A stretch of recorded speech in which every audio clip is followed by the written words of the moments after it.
Assalamualaikum warahmatullahi wabarakatuh.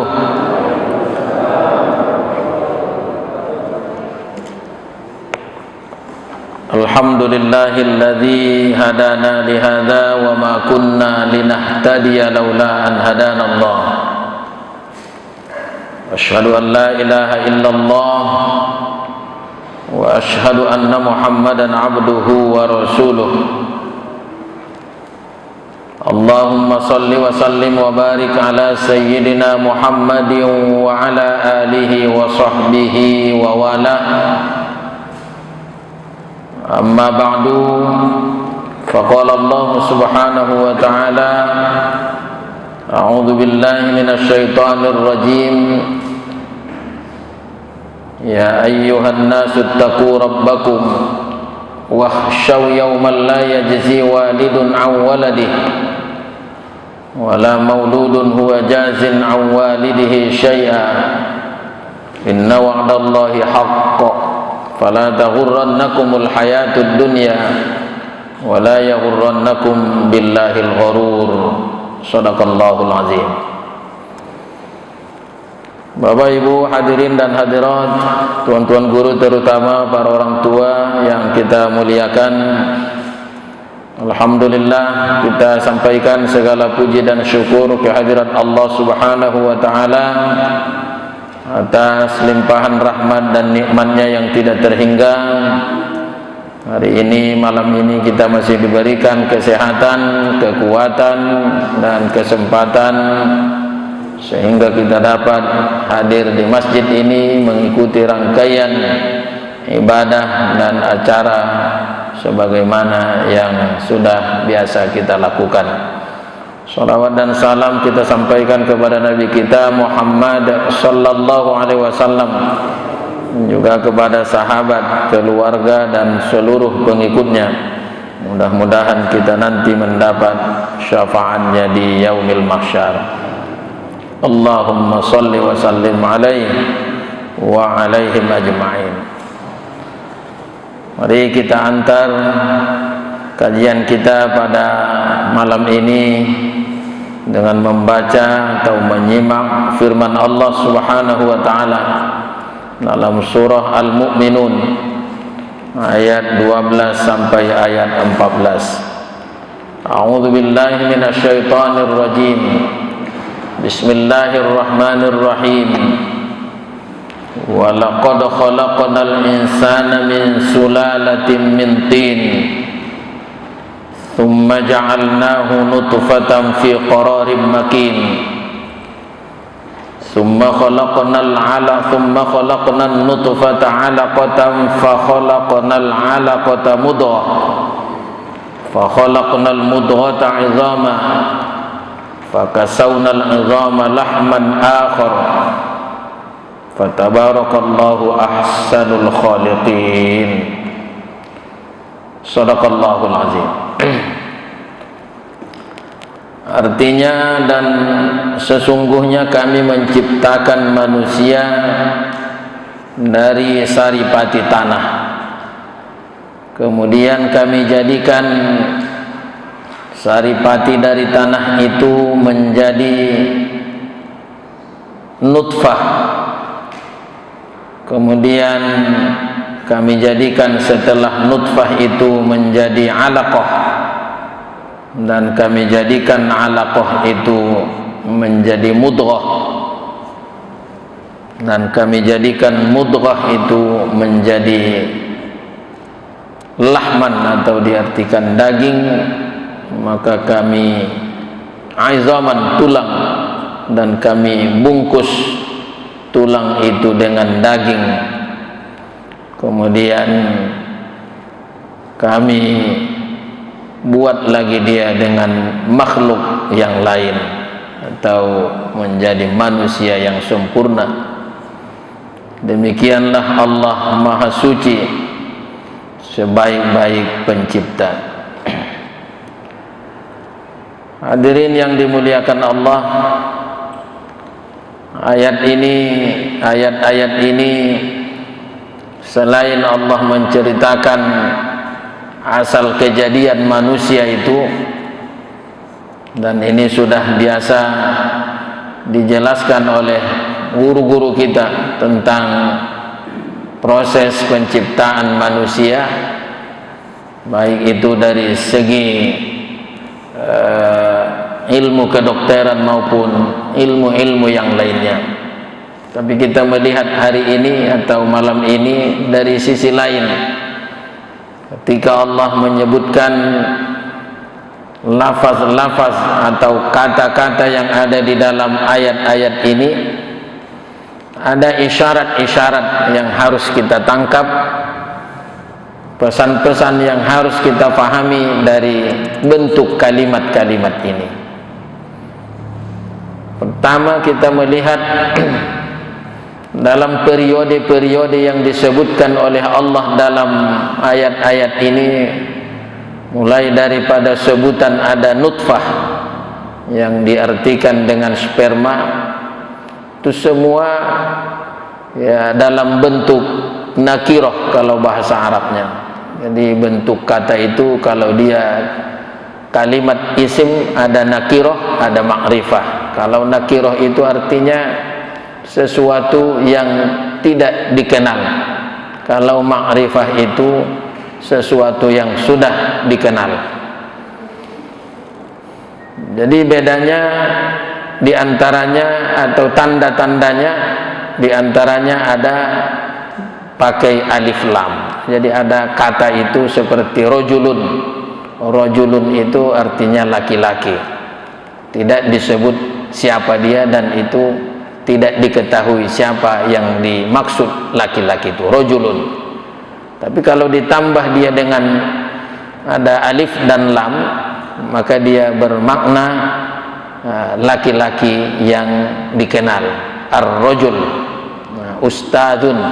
Ustadzun itu guru umum, tidak ditentukan guru mana. Tapi kalau sudah disebut al-ustadz, itu maksudnya guru atau ustadz yang sudah dimaklumi. Nah, itu kira-kira bedanya. Jadi penggunaan lafaz atau kata itu ya ada peruntukan-peruntukannya. Jadi di dalam ayat-ayat ini kalau kita lihat sebutan daripada nutfah, alaqah, termasuk mudghah, ada nanti azaman, lahman, itu semua dalam bentuk nakirah. Nakirah itu seperti dikatakan tadi, sesuatu yang tidak diketahui secara pasti siapa dia. Tapi kalau disebut nanti diulang Allah an-nutfah tadi, fa khalaqnan nutfah, pakai alif lam dia, berarti nutfah yang sudah dijadikan tadi. Baru dia diketahui siapa yang dimaksud atau apa yang dimaksud dari nutfah, alaqah dan izama tadi. Bapak Ibu yang dimuliakan Allah, ini seperti dikatakan tadi bahwa perjalanan kita dalam periode-periode itu, tahapan-tahapan itu ya menunjukkan singkatnya, seperti yang sudah pernah disampaikan bahwa kita diberikan waktu itu sangat singkat-singkat. Belum kita dikenal sudah berubah kita, belum lagi dikenal kita ketika menjalani satu periode, karena sebentarnya, karena singkatnya sudah berubah lagi kita. Berapa lama kita menjadi anak-anak, mungkin hanya sekian tahun, belum kita terkenal sebagai anak-anak, berubah lagi, sudah menjadi remaja. Setelah itu berubah lagi menjadi orang yang lemah kembali. Nah, itu yang disebutkan dalam ayat 54 surah Ar-Rum. Wa huwa alladhi khalaqakum min dha'fin tsumma ja'ala min ba'di dha'fin quwwah. Kamu dijadikan awalnya lemah, maksudnya anak-anak, itu pun dha'fin, tidak minat dha'fi. Kita baru sebentar di waktu anak-anak sudah berubah lagi status kita, sudah berubah sebutan kita, tidak lagi anak-anak, sudah berubah dengan remaja, itu kuat, dewasa. Tapi ini pun belum lagi lama, belum lagi kita dikenal banyak orang, baru orang-orang di sekitar kita kenal, sudah berubah lagi menjadi tua, menjadi lemah lagi. Wasyaibah, beruban.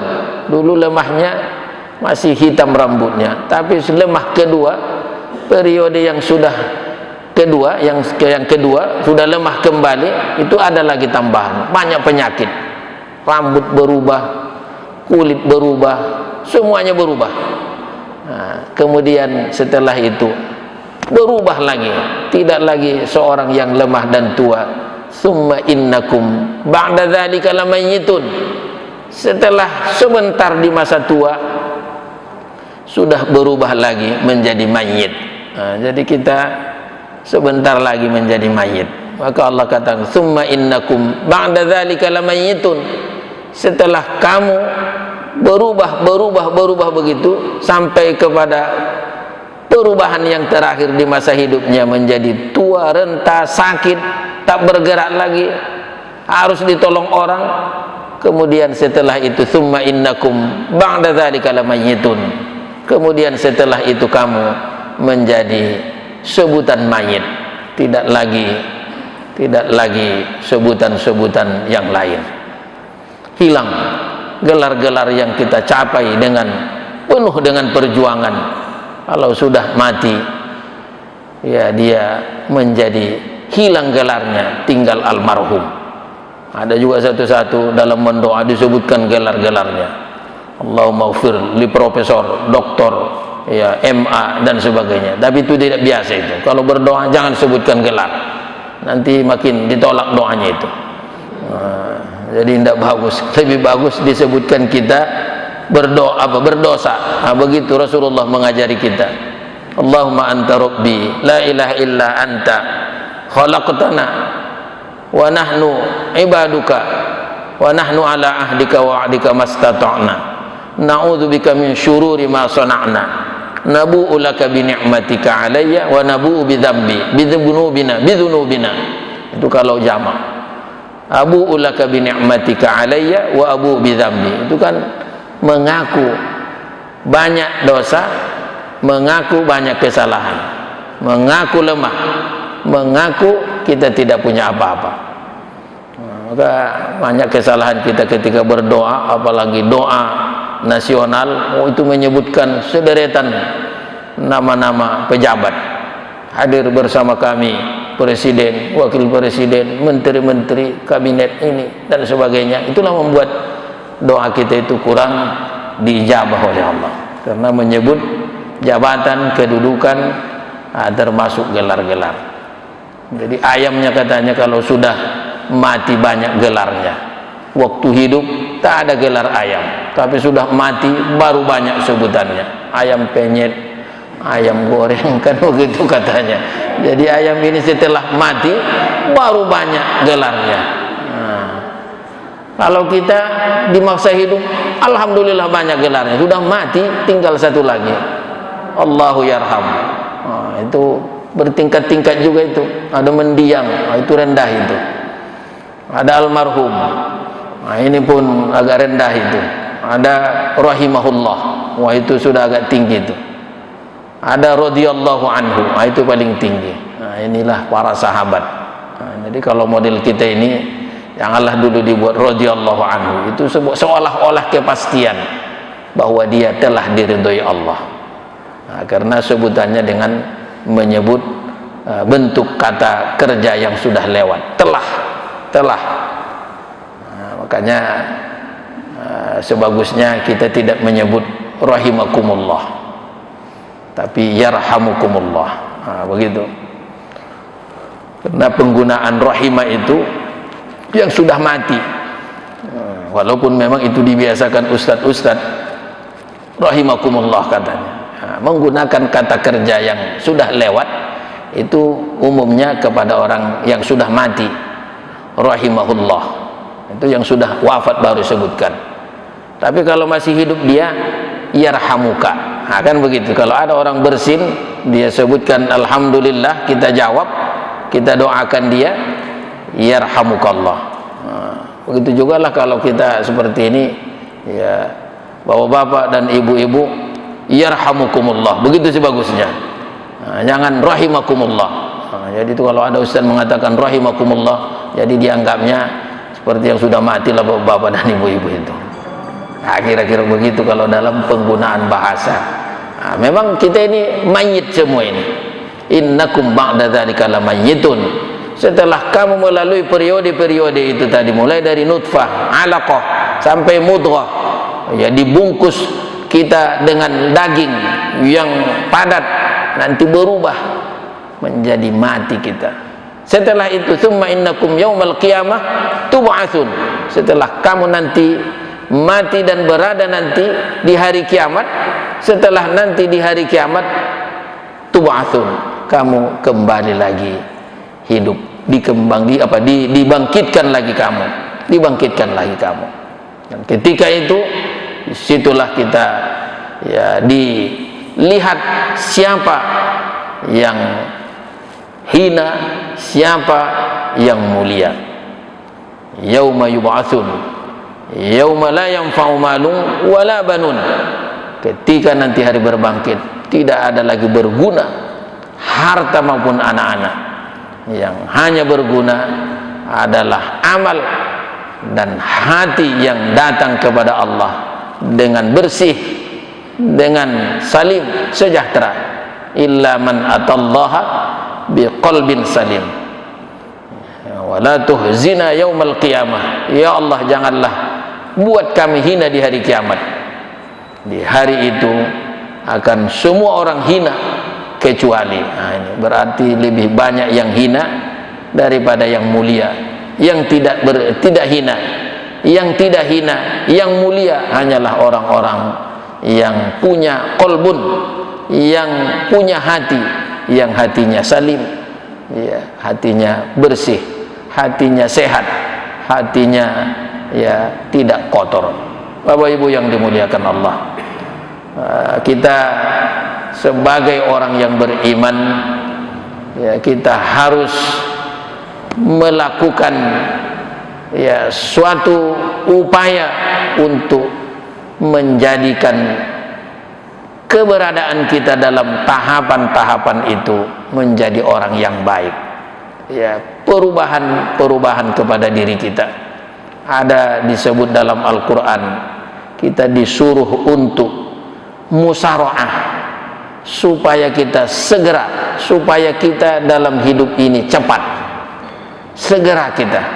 Ada orang untuk membuat perubahan yang kecil itu harus berlama-lama, sementara waktu kita sangat terbatas. Ini tadi datang ada seorang alumni dari sekolah tinggi Al-Quran. Dia berkali-kali mewakili Indonesia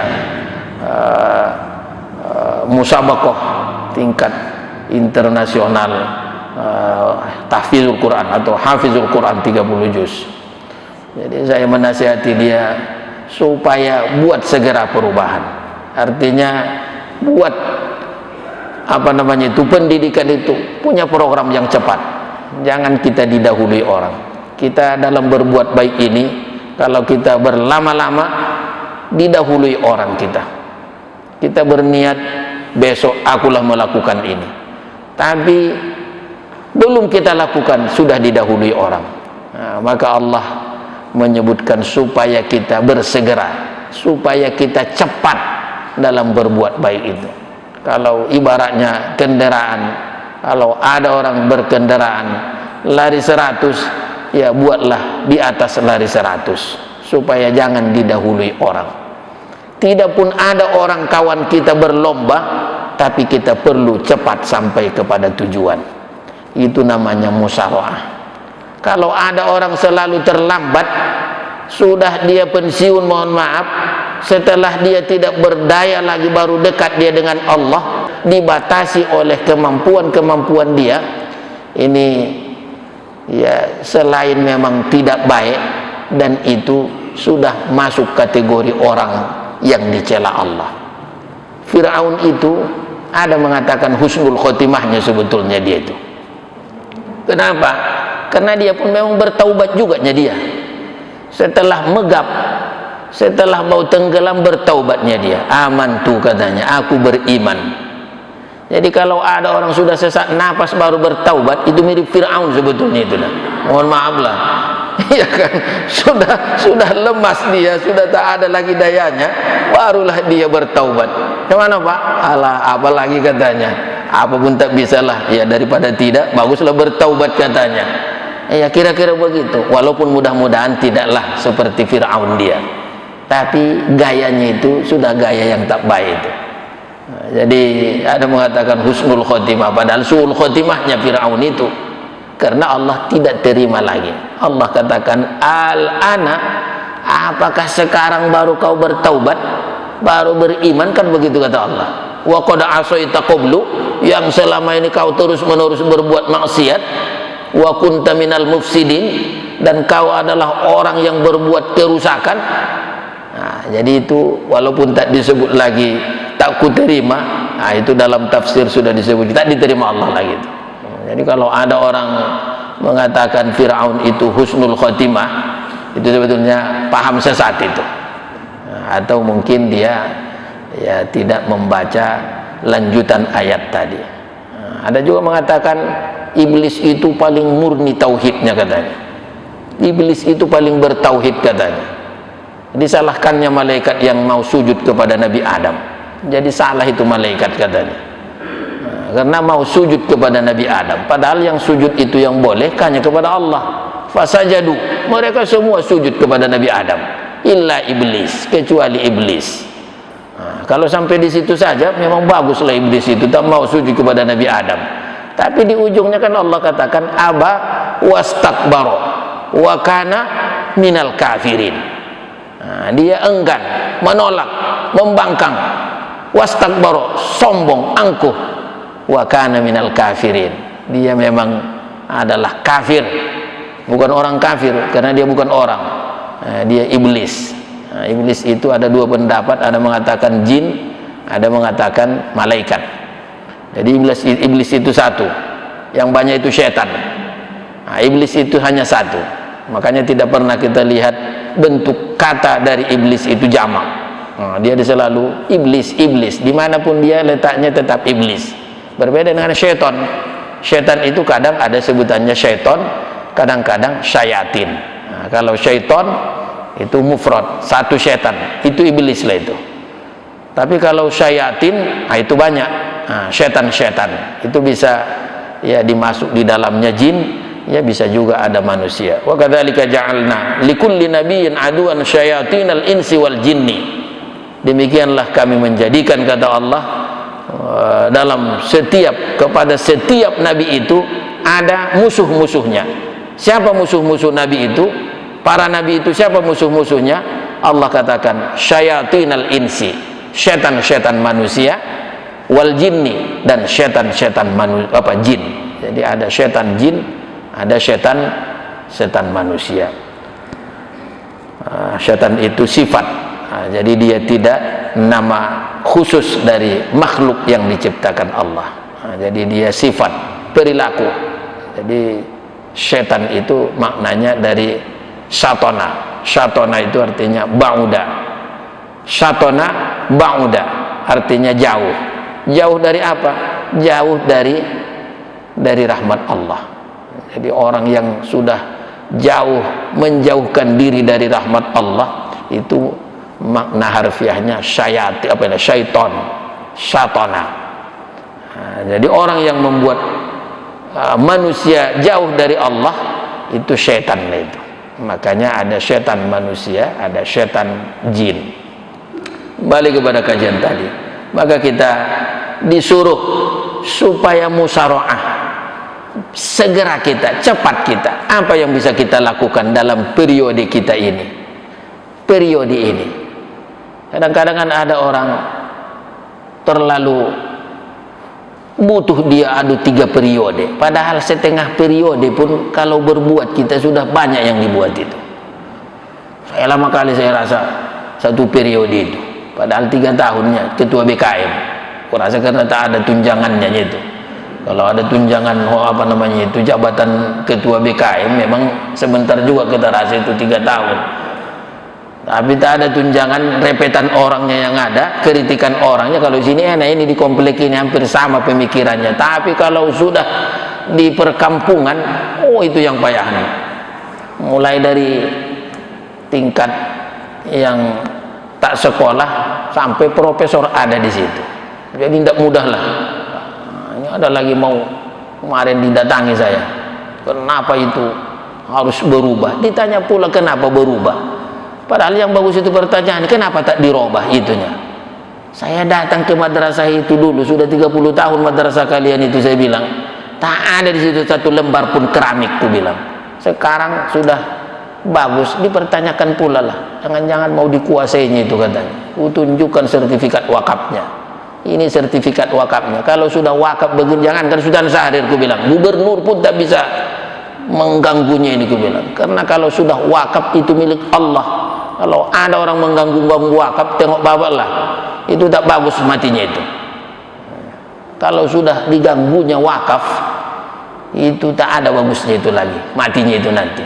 Cuma tahu siapa lah ditengok macam mana lah ini. Biar aja lah Allah menengoknya. Tapi begitu, saya baru pindah tugas ke Medan Barat dari Medan Kota. Wah itu bukan Medan Barat kata orang tuh. Apanya aku bilang? Medan Berat kata orang tuh. Di situ baru sebulan ini saya di situ, memang semua lah urusan wakaf. Itu wakaf kakek ke saya. Apa urusan saudara dengan wakaf kakek bapak? Wakafnya yang kau urus, ku bilang. Mana wakafmu, ku bilang?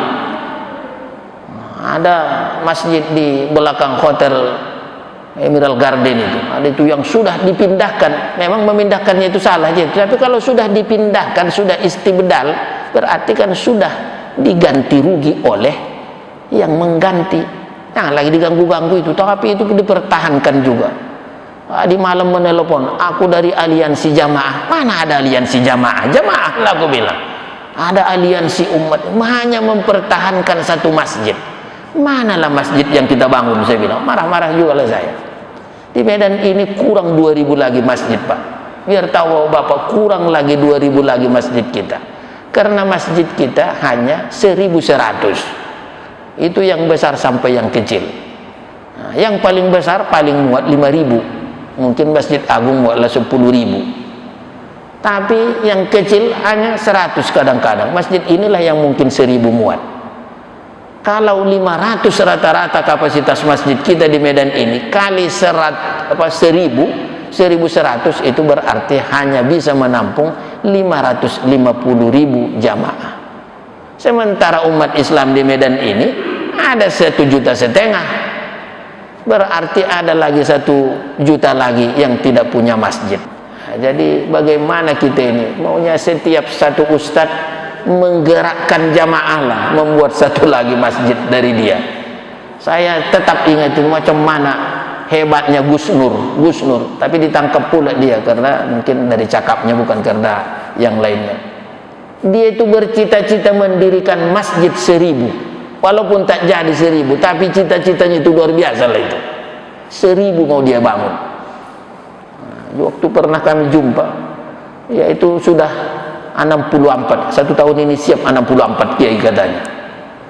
Nah, jadi Bapak dan Ibu yang dimuliakan Allah, jadi ada orang punya aliansi 160 atau 150 orang hanya mempertahankan satu masjid. Nah, ini kalau Bapak nanti ikuti perkembangan di Masjid Amal Silaturrahim, kalau Bapak tahu ingin persis macam mana permasalahan itu, datang ke kantor kami. Saya ikut pengurus BWI. Bagaimana sesungguhnya itu. Tapi ada itu aliansi. Ada yang dari bijinya, ada dari apa sana itu, dari tandem sana. Hanya untuk mempertahankan masjid yang sudah dipindahkan, dan itu sudah ditandatangani Majelis Ulama Pusat bahwa itu sudah sesuai dengan peraturan, tapi dipertahankan juga. Menurut saya memang bagus mempertahankan masjid, tapi yang paling bagus itu membangun masjid yang baru. Nabi Muhammad tahu di Masjidil Haram itu bagus sekali. Tidak ada tanah yang paling mulia di dunia daripada tanah haram Makkah. Masjid yang paling mulia di dunia ini adalah Makkah. Tapi karena di situ tidak kondusif, tidak bagus di sana keadaan, beribut saja, berkelahi saja, dia pun mau dibunuh di situ. pindah dia ke suatu tempat yang namanya Yathrib. Yathrib itu kalau kita lihat maknanya itu ya tempat yang beracun, tempat beracun. Tapi dirubah Nabi menjadi Madinah Al-Munawwarah, Madinah kota yang bercahaya, yang bersinar. Itulah maunya kita ini, Pak. Cari tempat-tempat jin membuang anak, buatlah itu kota Munawwarah. Itulah sebetulnya yang dicontohkan oleh Nabi. Bukan mempertahankan. Kita kadang-kadang kita wajib mempertahankan hak. Bukan wajib. Kalau hak pribadi tidak wajib. Bahkan lebih bagus ya serahkan hakmu itu.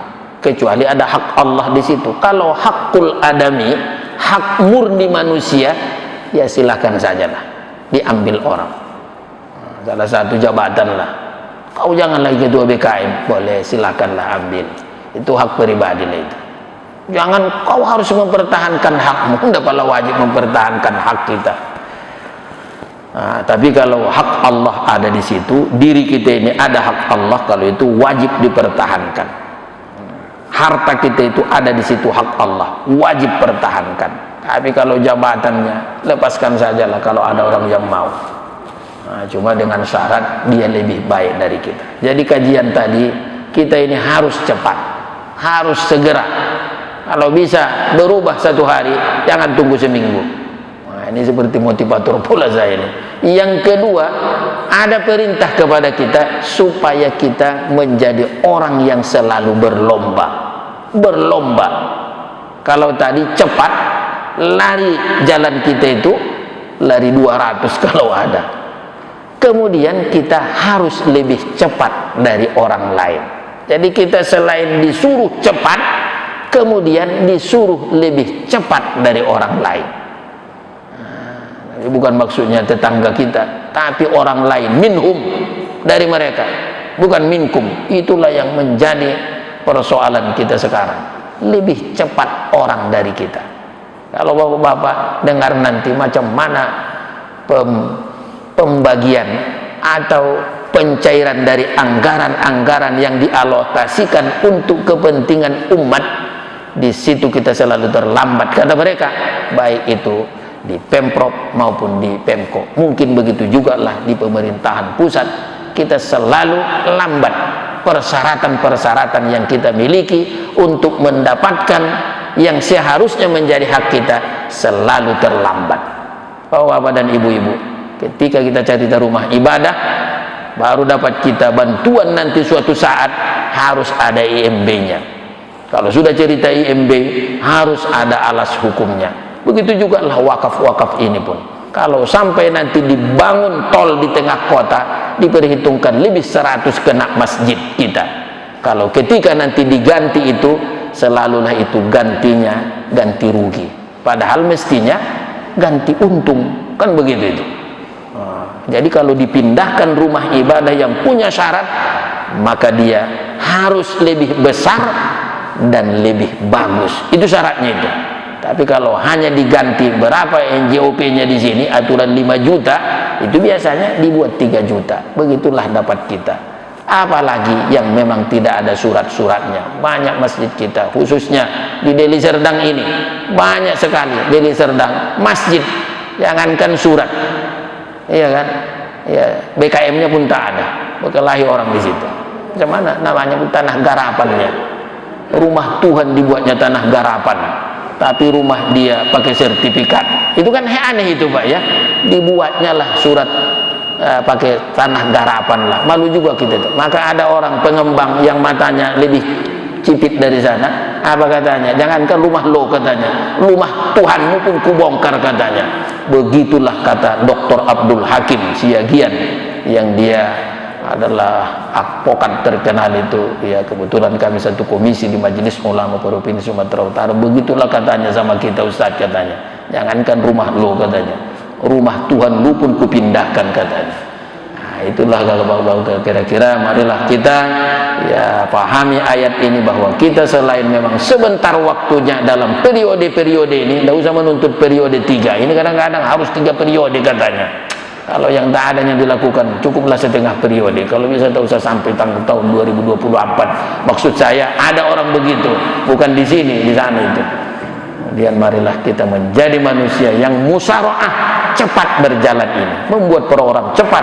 Kemudian yang ketiga tadi ada sebutan musabaqah, walikullin wijhatun huwa muwalliha fastabiqul khairat. Begitu kata Allah dalam surah Al-Baqarah ayat 148, bahwa setiap manusia itu ada yang mau dia capai.